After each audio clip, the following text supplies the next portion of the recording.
Two men accidentally unearthed a strange, small coffin. When their curiosity got the better of them and they opened the coffin's lid, the sight inside left them utterly shocked, unable to utter a word. The sun was unforgiving, beating down on Lucas's neck as he pushed the shovel into the dry, unyielding earth. "Ain't it strange?" he muttered, wiping sweat from his brow. "How they rushed us to dig this grave. Barely a day's gone since Madeline passed." Thomas chuckled, leaning on his shovel with the air of a man who'd done this job long enough not to care. "Ain't strange at all, Lucas. They're just eager to lay her to rest. You know how folks are round here. Can't wait to move on." Lucas grunted, his sharp eyes fixed on the soil beneath his feet. Thomas, younger and far more casual about their grim work, didn't bother to question much of anything. Lucas, on the other hand, had spent decades digging graves and had learned to recognize when something didn't sit right. As the hours wore on, the ground finally began to give way, and Lucas's shovel struck something solid. The sound reverberated up the handle and into his hands, sharp and unnatural in the stillness of the graveyard. "Hold up," Lucas said, motioning for Thomas to stop. "What now?" Thomas groaned, clearly eager to finish and head home. But his expression changed when Lucas knelt and brushed away the loose dirt. The edges of wood peeked through the soil, darkened and splintered with age. "It's a box," Lucas said, his voice low. "An old one." Thomas crouched beside him, his curiosity piqued. "Maybe it's just an old coffin. This place has been used for burying folks since before my grandpa's time." Lucas shook his head. "Too small. It ain't big enough for a body." Together, they dug carefully, their shovels scraping against the edges of the wooden box. When they'd cleared enough to see it fully, the unease between them was palpable. The box was indeed too small to hold a person, perhaps the size of a child's coffin. Thomas's grin faltered as he glanced at Lucas. "Want to open it?" Lucas frowned, his gut twisting. "We shouldn't mess with it." "Oh, come on," Thomas said, his tone light but his hands already reaching for the box. "You can't tell me you're not curious." Lucas opened his mouth to protest, but the words caught in his throat. Something about the box, the way it lay forgotten and buried, the air that seemed heavier around it, made him want to leave it alone. But Thomas, reckless as ever, had already pried the lid loose. The smell hit them first, a faint, musty scent, like old wood and time long forgotten. Inside, nestled in crumbling fabric, was not a body, but a doll. Its face was pale porcelain, cracked in places, with eyes that seemed to follow the light. The clothes, though tattered, were finely made, with lace trim and intricate stitching. Thomas let out a low whistle. "Well, that's creepy as hell." Lucas didn't respond. He stared at the doll, an uneasy feeling growing in the pit of his stomach. "This ain't right," he muttered, finally stepping back. "Why would someone bury a doll in a graveyard?" Thomas shrugged, though his usual bravado seemed to waver. "Maybe it's some old custom. You know how folks used to be, with their weird superstitions." Lucas shook his head. "I don't like it. Let's cover it back up."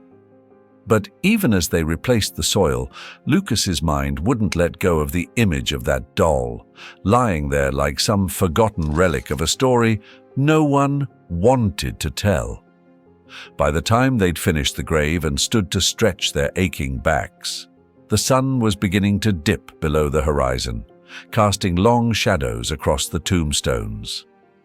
Thomas clapped Lucas on the shoulder. "You worry too much, old man. It's just a doll. No ghosts or curses, I promise." Lucas didn't respond, his eyes lingering on the patch of earth where the box lay hidden once more. Something gnawed at him, a question he couldn't shake. What kind of person buries a doll in a child's coffin, and why? As they packed up their tools, Lucas made a decision. "I'm going to talk to Morgan about this," he said, more to himself than to Thomas. Thomas snorted. Madeleine's niece? What's she going to know about some old box? "She was the closest one to Madeleine," Lucas replied, his tone firm. "If anyone knows about this, it'll be her." Morgan sat in the dim kitchen, the stillness pressing against her like the weight of Madeleine's absence. She clutched a porcelain teacup, the faint floral pattern worn from years of use. The tea had long gone cold, but she couldn't bring herself to move. The house, quiet and shadowed, felt hollow without Madeleine.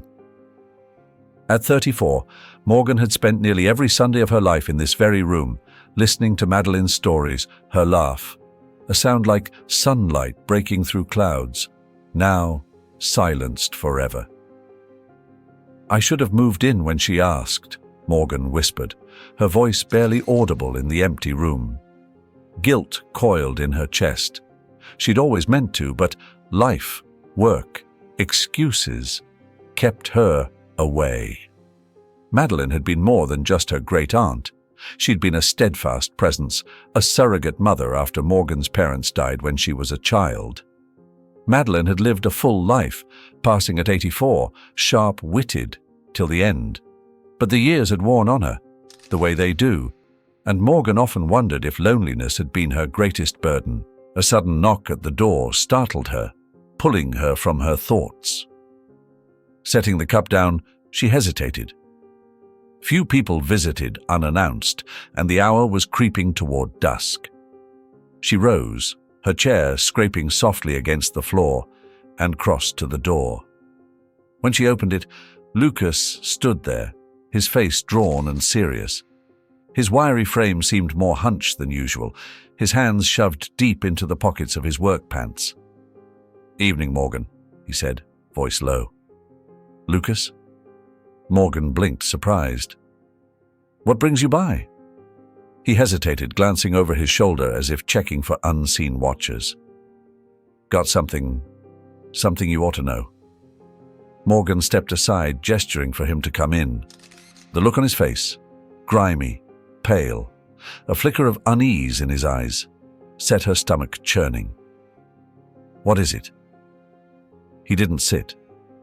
Instead, he paced the small kitchen, the scuffed soles of his boots barely making a sound. Finally, he stopped and looked at her, his hands gripping the back of a chair.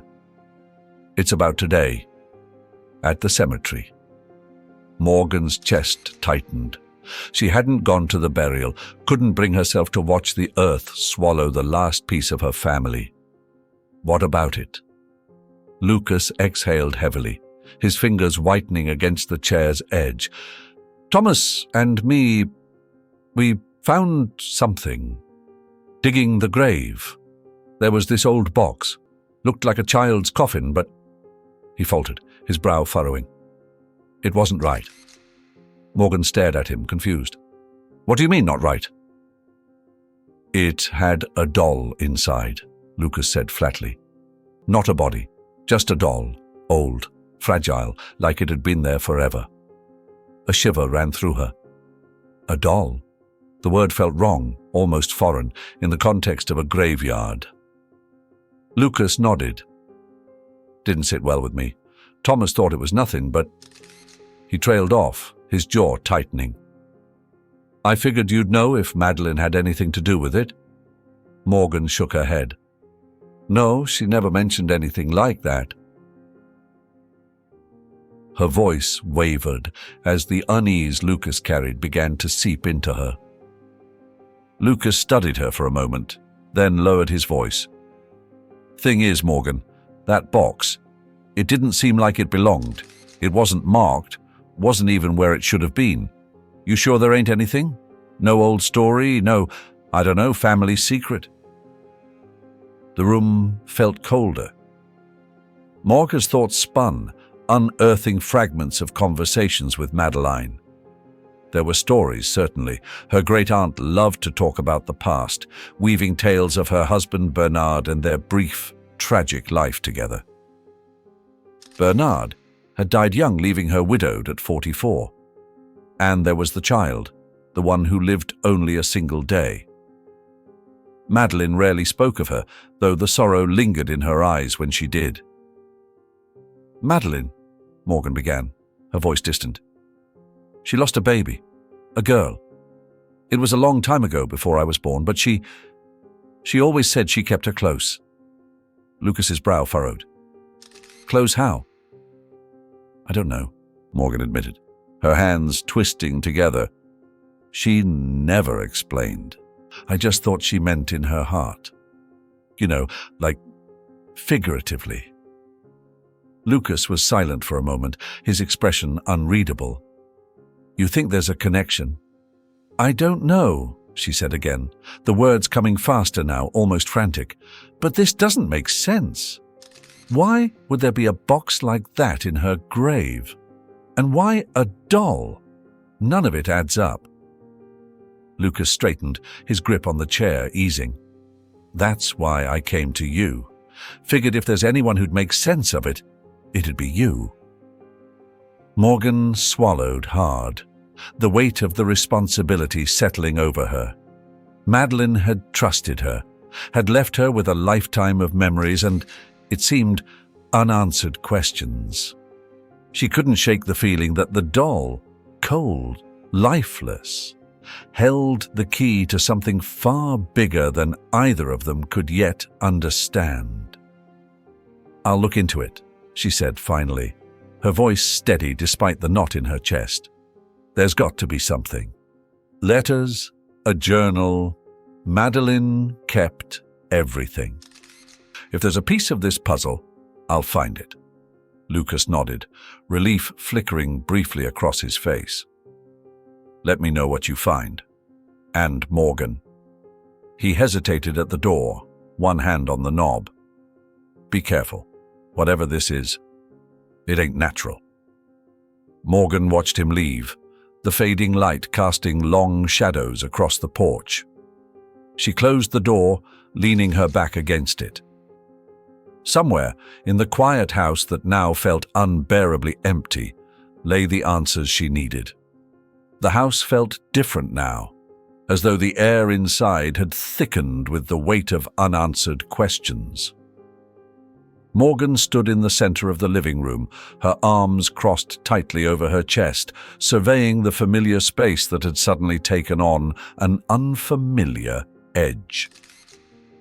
She could almost hear Madeleine's voice, urging her to keep looking, to dig deeper into the things that mattered. Morgan pulled herself out of her reverie and began her search. Madeleine had been a meticulous woman, her life chronicled in a series of neatly kept journals, photo albums, and letters. She started with the bookshelf, running her fingers over the spines of worn volumes. Nothing unusual there. Moving to the small secretary desk by the window, she opened its drawers, one by one, carefully sorting through the contents. It was in the bottom drawer that she found the photo. Faded and yellowed at the edges, it showed Madeleine as a young woman, laughing with another woman Morgan didn't recognize. The two stood arm in arm near what looked like a festival, the background blurred, but vibrant. Turning the photo over, she read the inscription. "To Maddie, with love. Hannah, 1947. Morgan frowned. She'd never heard Madeleine speak of anyone named Hannah, let alone someone she seemed so close to. Yet, there was something in the way Madeleine's smile shone in the photograph that made Morgan pause. It wasn't just happiness, it was the kind of joy that seemed rare, even in Madeleine's long life. Tucking the photo into her pocket, Morgan continued her search. She found scraps of old newspaper clippings, a bundle of letters tied with twine, and a few more photographs, though none featured Hannah. As the hours passed, a picture began to form, not of a single event, but of a life woven with friendships, losses, and quiet resilience. but the pieces didn't fit neatly together. Why hadn't Madeline ever mentioned Hannah? And what had driven a wedge between them? Her thoughts were interrupted by a knock at the door. Morgan glanced at the clock, nearly twilight. When she opened the door, Mrs. Genesis stood on the porch, her wiry frame silhouetted against the fading light. The old woman's eyes, sharp and clear despite her years, seemed to hold a knowing glint. "Evening, Morgan," Genesis said, stepping inside without waiting for an invitation. "I heard you've been digging around." Morgan blinked, caught off guard. "How did you—" Genesis waved a hand, cutting her off. "This town's small. People talk. And I've lived here long enough to know when something's stirring." Morgan motioned for her to sit, still holding the photo. "I did find something," she admitted, showing Genesis the picture. "Do you know who this is?" Genesis leaned closer, her expression softening as she studied the image. "Hannah. Oh, yes, I remember her. She and Maddie were thick as thieves once. That was before Vincent came into the picture."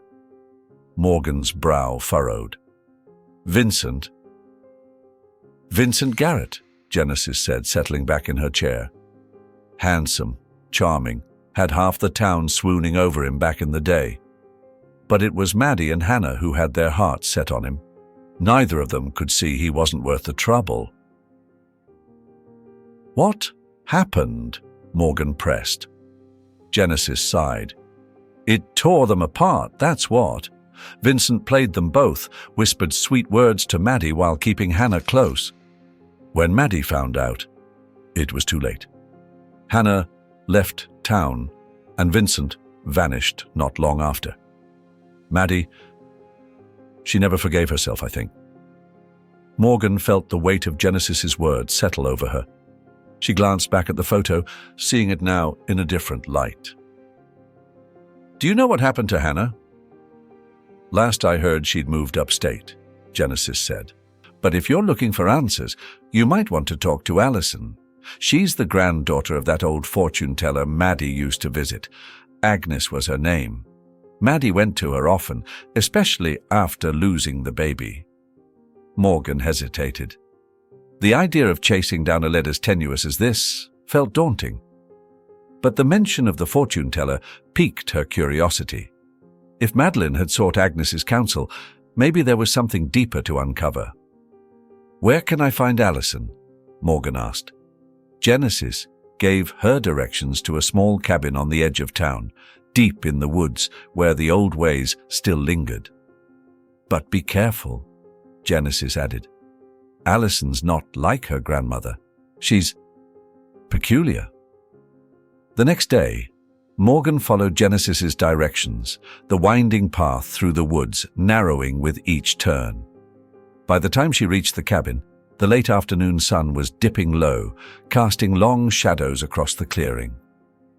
The cabin was small, its windows dark, the air heavy with the scent of pine and damp earth. Morgan knocked, the sound echoing in the stillness. Moments later, the door creaked open, revealing a young woman with sharp features and piercing eyes. "You're Allison?" Morgan asked. "I am," the woman replied, her tone guarded. Morgan held up the photograph. "I'm looking for information about this woman, Hannah. She was close to my great-aunt Madeline." Allison's eyes flicked to the photo, and for a brief moment, something like recognition crossed her face. But just as quickly, it was gone. "I can't help you," she said abruptly, stepping back to close the door. "Wait," Morgan insisted, placing her foot against the threshold. "You know something, don't you?" Allison hesitated, her gaze darting to the woods beyond. "Leave it alone," she said quietly. "Some things are better left buried." Before Morgan could press further, the door shut with a finality that left her standing alone, the unease in her chest growing heavier. The train rattled along the tracks, its steady hum filling the silence as Morgan stared out the window. The passing fields blurred into patches of green and gold, her thoughts far from the landscape. Alison's words lingered, a warning etched into her mind. Some things are better left buried. But Morgan couldn't stop. She wouldn't. Whatever secret Madeline had carried, whatever shadow Hannah had cast, she needed to know. The city came into view like a distant memory, its skyline familiar yet distant. It had been years since Morgan had been back, and even now, the rush of it felt overwhelming. She stepped off the train and into the bustling station, pulling her coat tighter as a cold wind swept through the platform. "Morgan, is that really you?" The voice stopped her in her tracks. She turned, searching for its source, and there he was. Walker, his grin as wide as she remembered, though his face bore the marks of time. His hair, once a messy mop of brown, was now peppered with grey, but his eyes carried the same warmth they'd had when they were kids. "Walker?" she asked, a mixture of surprise and relief flooding her chest. "It's me," he said, stepping closer. "It's been, 20 years? I almost didn't recognize you." Morgan smiled faintly, her guard still up, though his presence brought a strange comfort. "Longer, I think." He chuckled, his laugh deep and familiar. "Well, look at you, back in the city. What brings you here? Work?" Her smile faded, and she shook her head. "Not exactly, it's complicated."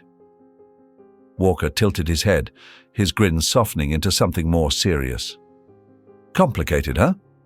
Sounds like you could use a drink. Come on, my treat."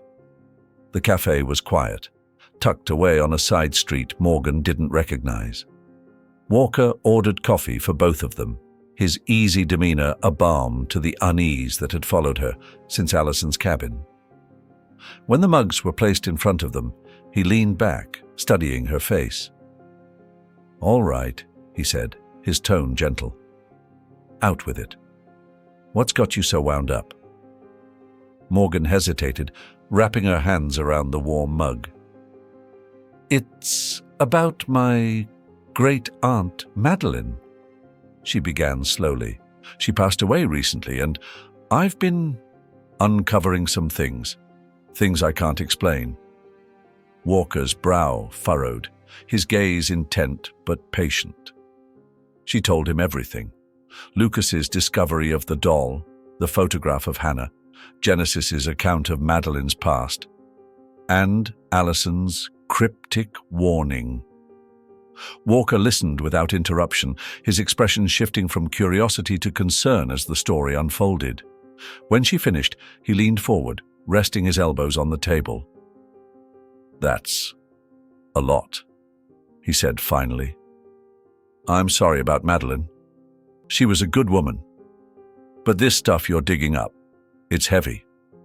Morgan nodded, feeling the weight of it more acutely now that she'd said it aloud. "I don't know where to go from here." Alison mentioned Hannah, but she wouldn't tell me anything. "I feel like I'm chasing ghosts." Walker tapped his fingers against the table, thoughtful. "You're looking for Hannah, right? I might know someone who can help." She raised an eyebrow. "Who?" "A friend of mine," he said. "Robinson. He works in the police department, archives mostly. If Hannah left any kind of paper trail, he'll find it." Morgan felt a flicker of hope. "You think he'd help?" "For you? Absolutely," Walker said, a grin tugging at the corner of his mouth. "Give me a day or two to get in touch. In the meantime—" He paused, his grin fading slightly. "You sure you want to keep digging? Sometimes people hide things for a reason." Morgan met his gaze, her resolve firm despite the fear gnawing at her. "I have to. Madeline deserves the truth, whatever it is." Walker nodded, a spark of admiration in his eyes. "All right then, let's find you some answers." The call came early, just as the first light of dawn crept through Morgan's curtains. Walker's voice on the other end was steady but tinged with urgency. "We found her," he said simply. Morgan sat up, her pulse quickening. "Hannah?" "She's at a nursing home a few towns over," Walker replied. "Robinson confirmed it. Looks like she's been there a while." Morgan felt her chest tighten. This was it. The lead she'd been chasing, the answer that could finally unravel Madeline's tangled past. "I'm going," she said without hesitation. "I'll drive," Walker offered. The nursing home was quiet, the sort of place that smelled of antiseptic and fading memories. Morgan clutched her purse tightly as they approached the front desk, her nerves jangling with every step. The receptionist gave them directions, and soon they stood outside Hannah's room. "Ready?" Walker asked, his voice low. Morgan nodded, though her hands trembled as she knocked softly on the door. "Come in," a frail voice called. The woman inside was older than Morgan had imagined, her face lined with time and sorrow. Her thin hair was pulled back in a loose bun, and her pale eyes regarded them with suspicion. "Who are you?" Hannah asked, her voice rasping with age. "My name is Morgan," she began, stepping forward cautiously. "Madeline was my great-aunt." At the mention of Madeline, Hannah's expression flickered, something between recognition and regret. She looked away, her hands twisting the edge of the blanket covering her lap. "So, Maddie's gone," she said quietly. Morgan nodded, her throat tight. "She passed a few weeks ago." Hannah sighed, her gaze distant. "I always thought I'd outlive her.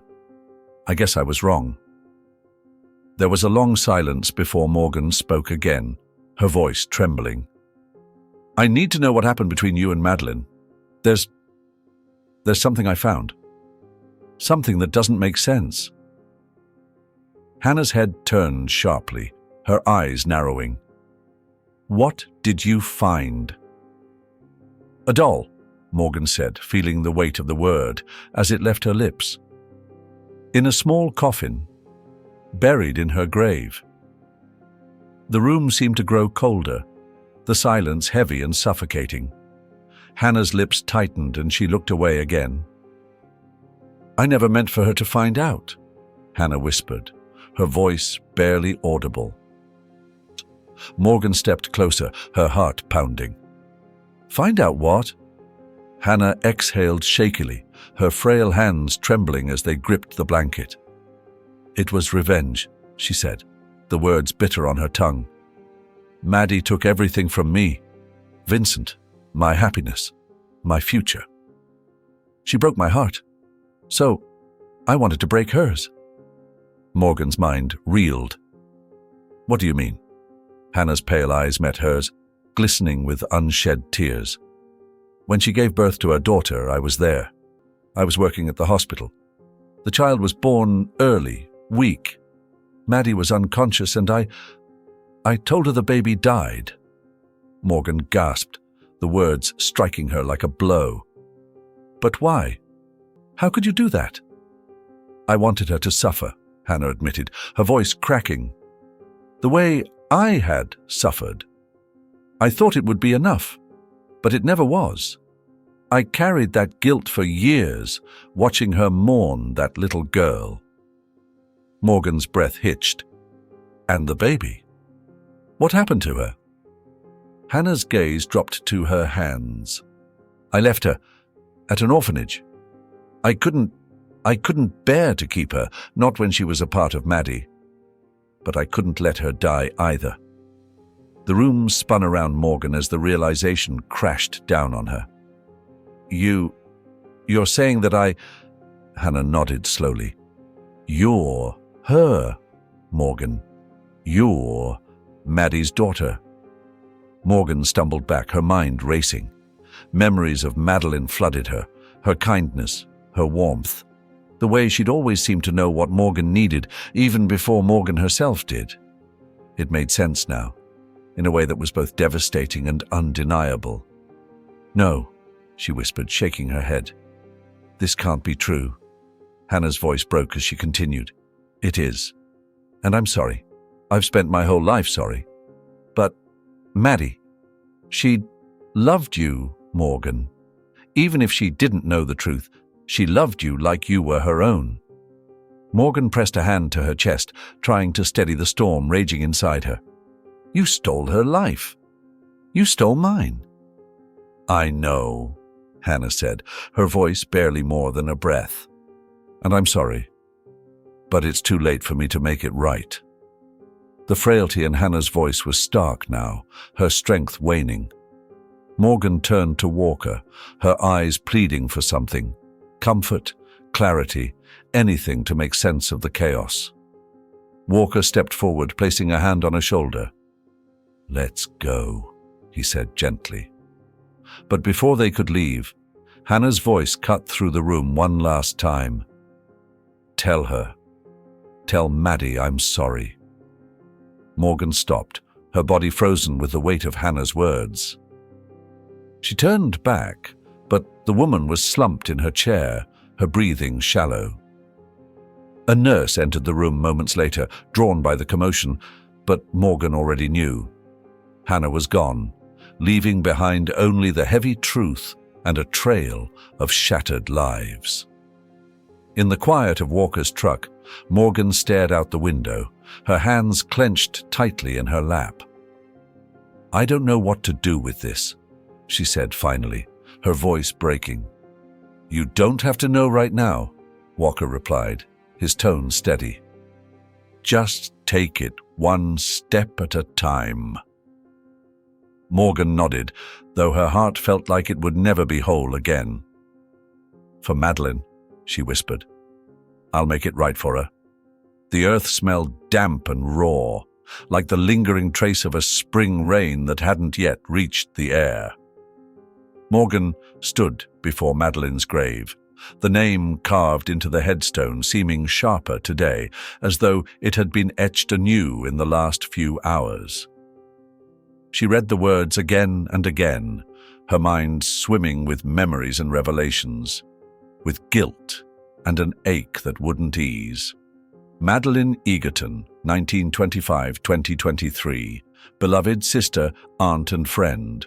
Morgan's fingers traced the cool stone, a chill seeping through her fingertips as if the grave itself carried the weight of all the years Madeline had endured. "I should have known," she whispered, her voice breaking in the quiet. "All those times you looked at me like I was more than just your niece. You tried to tell me, didn't you? In your own way." Her knees felt weak, and she sank slowly to the ground, sitting on the damp grass. The truth clung to her, suffocating and yet strangely freeing. Madeline was her mother. It changed everything and nothing all at once. "I don't know how you forgave her," Morgan murmured, thinking of Hannah's bitter confession. "But I'm not sure I can." The wind stirred, brushing strands of hair across her face. It was almost comforting, as though the air itself carried a whisper of Madeline's spirit. That night, the dreams came again, as vivid and unsettling as they'd been since Madeline's passing. But this time, instead of fragmented memories or haunting shadows, Madeline was there.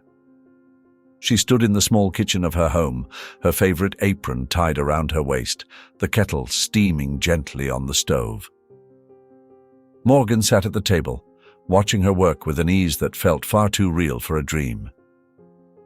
"Tea?" Madeline asked, her voice as familiar as the creak of the old floorboards beneath her feet. Morgan nodded, unsure whether to speak.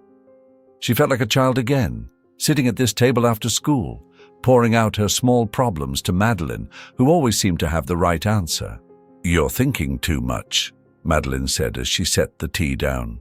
Her eyes, sharp and warm, locked onto Morgan's. "You always did that.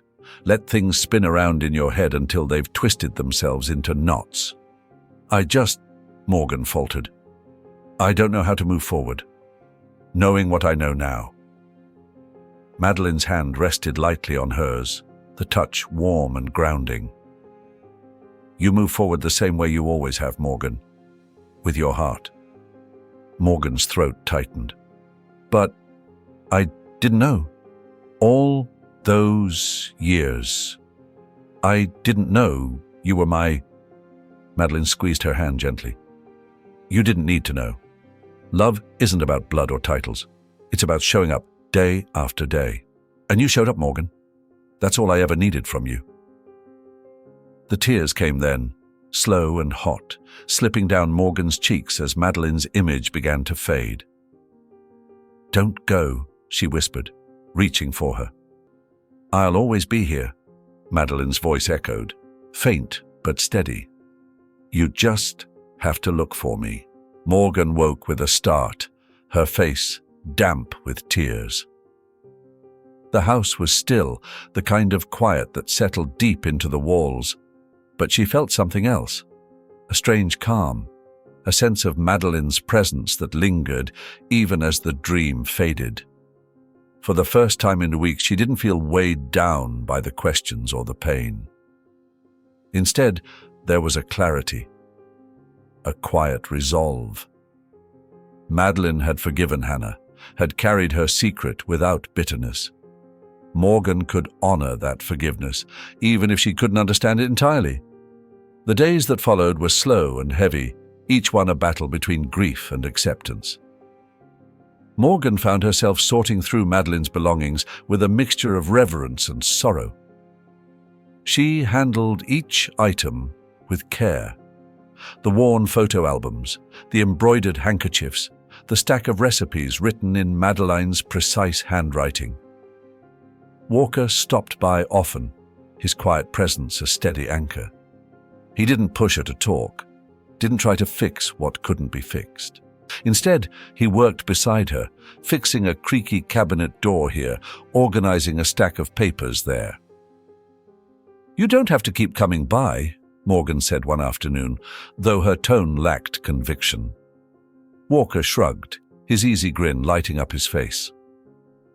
"I like your company," he said simply. "And besides, I'm not about to let you wallow in this mess all by yourself." Morgan smiled, a flicker of warmth breaking through the fog of her grief.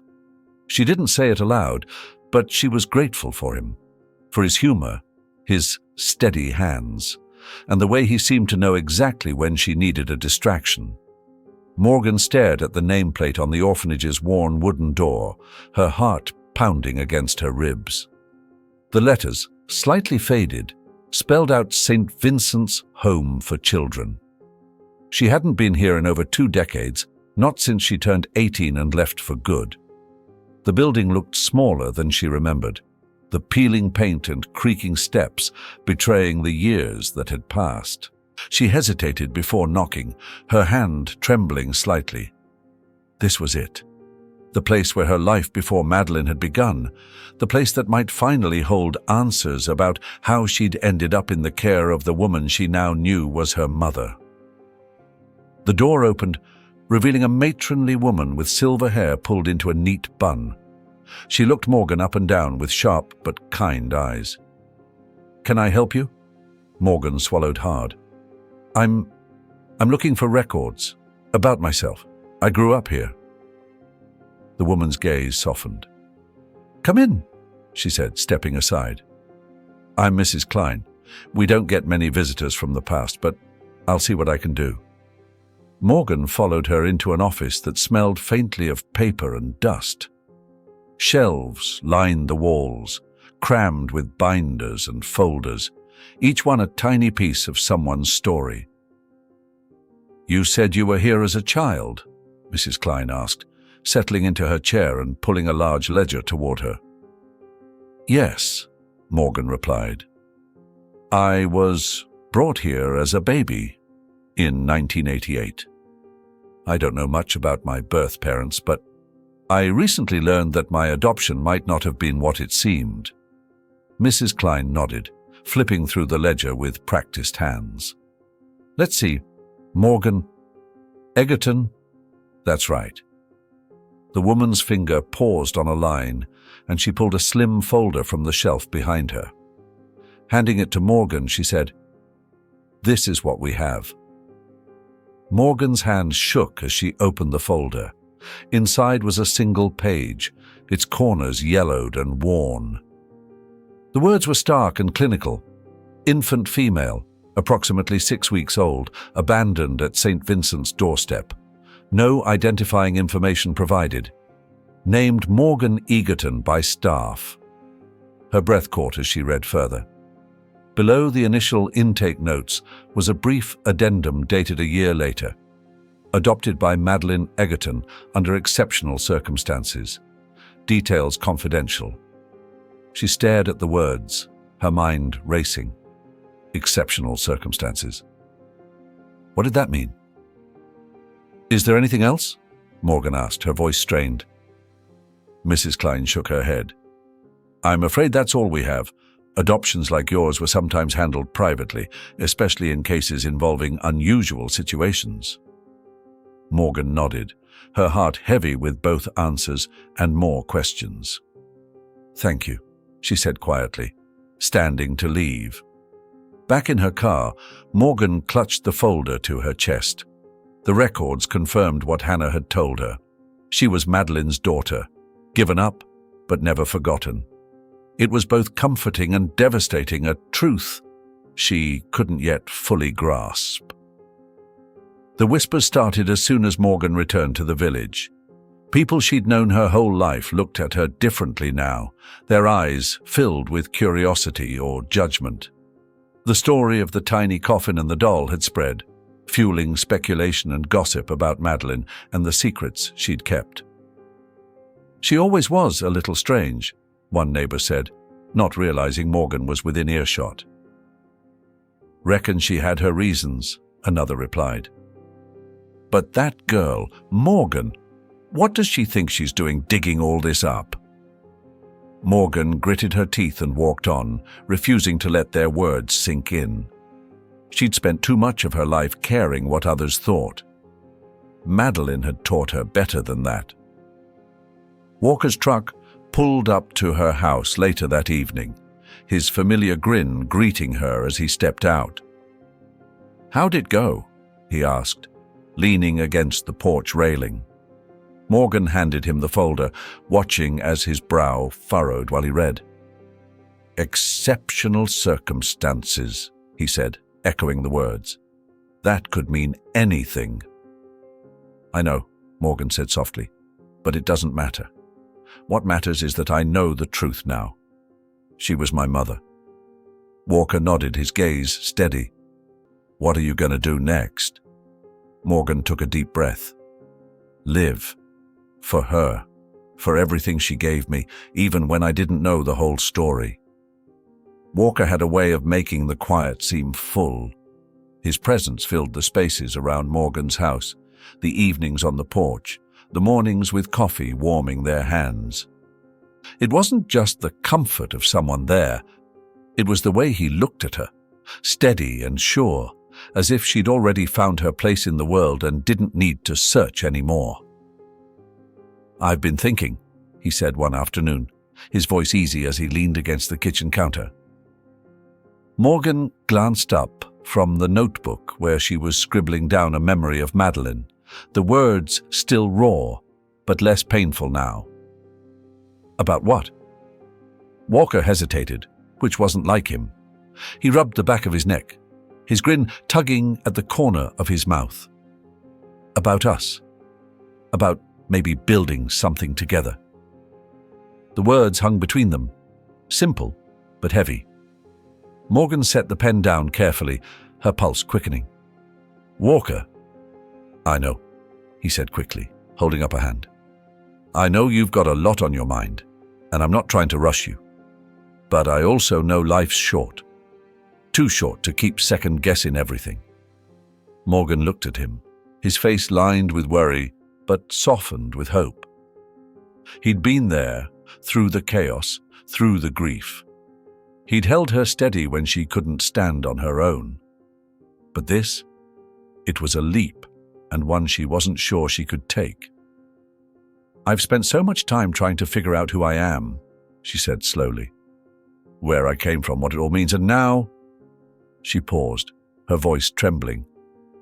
"Now, I'm finally starting to understand, but I don't know if I'm ready to move on yet." Walker nodded, his expression understanding.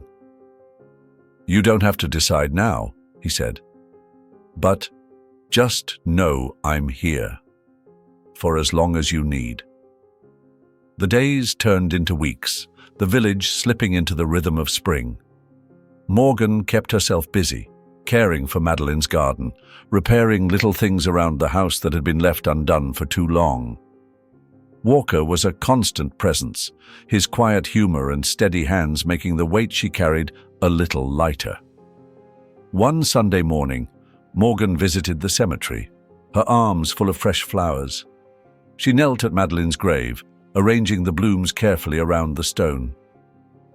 The letters of her name seemed softer now, less like a wound and more like a reminder of a life well lived.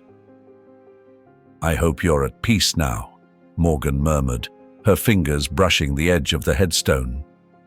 "I hope you know how much you meant to me, how much you still do."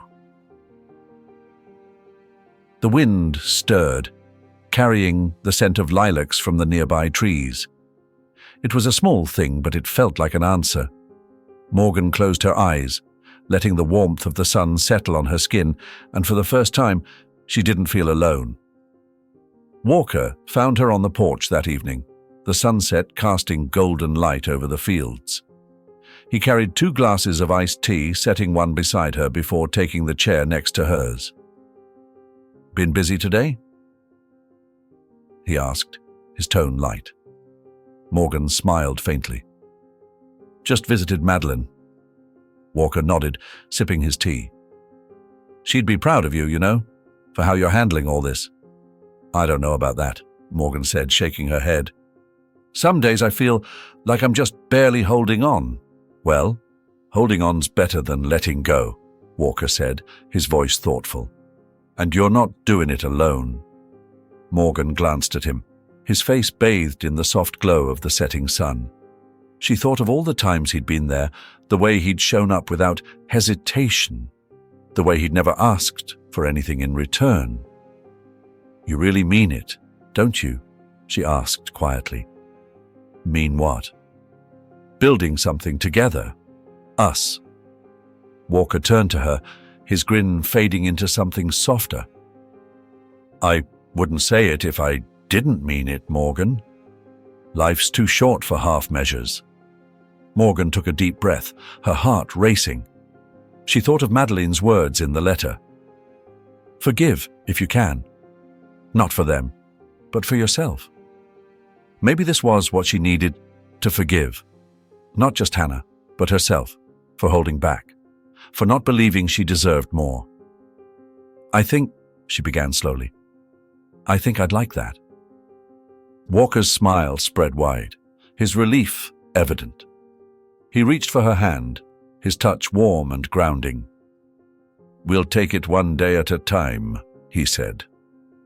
The village settled into spring with a kind of quiet renewal.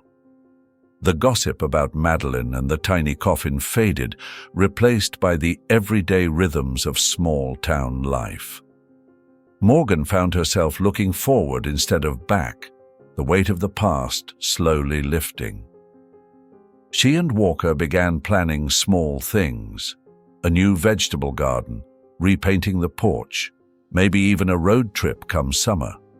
Each little step felt like a piece of something bigger, a future they were building, together. One evening, as Morgan closed her notebook, she glanced out the window at the sky. The stars were bright, scattered like tiny beacons of hope. She thought of Madeline, of all the ways she'd shown her love, without words, of the strength she'd passed down. "Thank you," Morgan whispered, her voice barely audible. for everything. The wind stirred, and for a brief moment it felt like an embrace, gentle and fleeting. Morgan smiled, the first real, unburdened smile in what felt like a lifetime.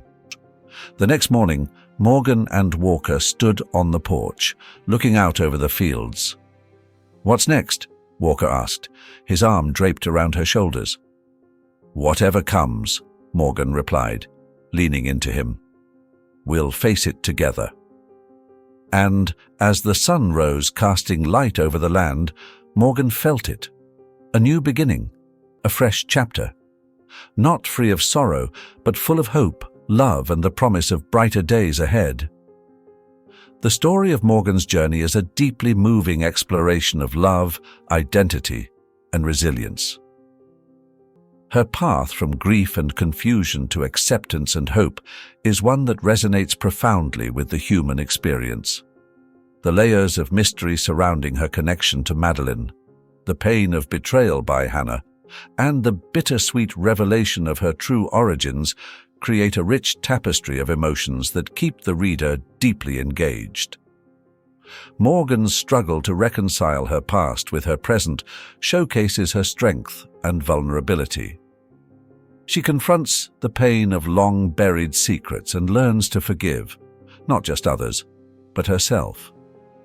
Through her interactions with Madeline, Hannah, and Walker, we see how love, even when flawed or concealed, can leave a profound and lasting impact. The story teaches us a powerful lesson about the importance of truth, forgiveness, and the resilience of the human spirit. It reminds us that family is not just about blood, but about the connections we nurture and the love we share. Morgan's eventual decision to embrace her future while honoring the past is a testament to the healing power of acceptance and the strength it takes to move forward. This is a narrative of hope, a celebration of life amidst loss. If this story touched your heart, don't forget to like and share it. Leave a comment to tell us how it inspired you, and, if you haven't already, subscribe to the channel. May God bless you and be with you every step of the way.